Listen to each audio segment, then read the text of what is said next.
We went into the little town of Cana, just over the hills from Nazareth. And there's a church that sits over the cistern where the water came from that Christ turned to wine, where the first miracle was performed. We went into the church, saw the cisterns. You can hear the sounds of the water in there, hear the echo. I was so impressed when I came out of the church. If I ever had an inspiration, I had one then, from seeing what I had just seen and heard. And I said under my breath, he turned the water into wine of all things. On the way to Tiberias in the car, in the next few minutes, I wrote this song. He turned the water into wine. He turned the water into wine.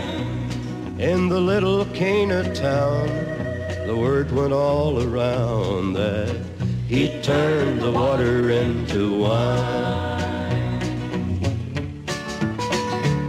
Well, he walked upon the Sea of Galilee. He walked upon the Sea of Galilee. Shouted far and wide, he calmed the raging tide and walked upon the Sea of Galilee. He turned the water into wine, didn't my Lord now? He turned the water into wine. In the little Cana town, the word went all around that he turned the water into wine. He fed the hungry multitude. Didn't he, brother? He fed the hungry multitude with a little bit of fish and bread.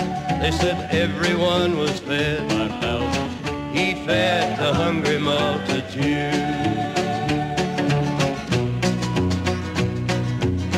He turned the water into wine, didn't the carpenter from Nazareth?